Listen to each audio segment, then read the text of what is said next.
எலை ஆக்கங்கட்ட கூவை குடியை கெடுத்தனுங்களா ஏல என்னல இன்னும் திவ்யா பிரச்சனை முடியலையா?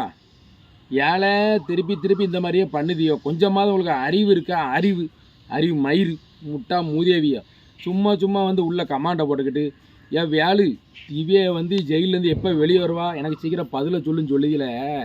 இல்லை நான் என்ன கோர்ட்டா வக்கீலா போலீஸால எனக்கு என்னெல்லாம் தெரியும் திவ்யாவை பற்றி? ஏழை என்கிட்டயே வந்து கேட்கிய இல்லை திவ்யா பற்றி கேட்க என்ன திவ்யா வந்து என்ன நாட்டுக்கு சுதந்திரம் வாங்கி கொடுக்க இந்த போராட்டம் பண்ணவா பெரிய தியாகியால்? என் முட்டாமுதவி தப்பு பண்ணால் தூக்கி இன்றைக்கி குண்டர் சட்டத்தை தூக்கி அடைச்சி வச்சுருக்காங்களா அவளை?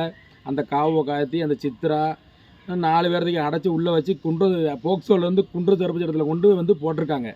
சரியா? என்னமோ தியாகியை பற்றி கேட்குற மாதிரி என்கிட்ட வேலை வச்சு எப்போ வருவான்னு என்கிட்ட கேட்டு ஏழை என் தாலியை அடிக்க முட்டாப்பையில் இல்லை உங்களுக்கு வேறு வேலை மயிரே கிடையாது. வேலை மயிறு சும்மா எப்போ பார்த்தாலும் திவ்யா பற்றி என்கிட்ட கேட்குறது.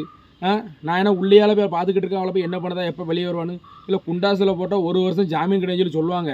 அவள் எப்போ வரலாம் எனக்கு தெரியாது. என்ன 1000 வாட்டி நான் சொல்லிட்டு இந்த மாதிரி எனக்கு கமாண்டை போட்டு திவ்யா பற்றி என்கிட்ட கேட்காதீங்க, எனக்கு அவளுக்கு எந்த சம்பந்தம் கிடையாதுன்னு சொல்லி கேட்டிருக்கேன். நான் நீங்கள் திருப்பி என்கிட்டே இந்த மாதிரி வம்பு எடுத்துக்கிட்டு பேசிக்கிட்டு இருந்தீங்கன்னா மாமனை சாணியை கரைச்சி வாயில் ஊற்றினா விளக்கு மாதிரி பிய்ய போது உனக்கு சொல்லிட்டேன். அதுக்கப்புறம் ஒருத்தன் வந்து இன்னொருத்தன் வந்து கமாண்டு போட்டிருக்கான். நெல்லைவேலு இந்த சிக்கா சூர்யா சுமி ட்ரிபிள்எஸ் ஃபேமிலியா இந்த 3 பேரை பற்றி எனக்கு கொஞ்சம் ஒரு விஷயத்த சொல்லு. சிக்கா சூர்யா கூட சேருவாங்களா இல்லை சிக்கா சுமி கூட சேருவாங்களா இப்படின்னு சொல்லி என்கிட்ட கேட்டிருக்கான்.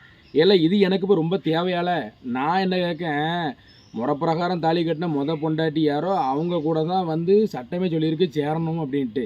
அதனால் வந்து சுமியத்தை கூட தான் சிக்கா மாமா சேரணும். நான் இல்லை, எல்லாருமே அவங்க ரசிகர்கள் எல்லாருமே சொல்கிறாங்க, உலகமே சொல்லுது. அது வந்து நம்ம அதை பற்றி பேசுறதுக்கு நமக்கு எந்த அருகதையும் கிடையாது. ஏன்னா இன்றைக்கி பொண்டாட்டி புருஷன் பிரச்சனையில் வந்து எவன் தலையிடுதானோ அவன் இன்றைக்கி அசிங்கப்பட்டு அவன் தான் ரோட்டில் நிற்கணும். ஆட்டுக்கறினா அடிச்சுக்கிறதும் கோழிக்கறினா கூடிக்கிறதும் ஒரு பழமொழி இருக்குது. சரியா? நான் என்ன சொல்கிறேன்னா, பொண்டாட்டி புருஷன் சண்டை வராது ரைட்டு.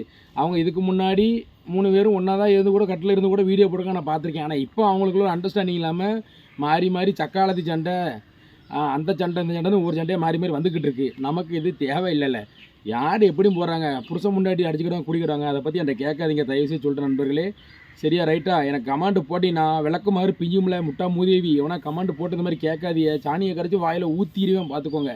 சரி ரைட் நண்பர்களே, உங்களுக்கு வீடியோ பிடிக்குதுன்னா லைக் பண்ணி கமெண்ட் பண்ணி ஷேர் பண்ணுங்கள். மறக்காமல் நம்ம Nellaivelu social media YouTube channel subscribe பண்ணி இந்த பெல்லை அமைக்கிறீங்க. நன்றி, வணக்கம்.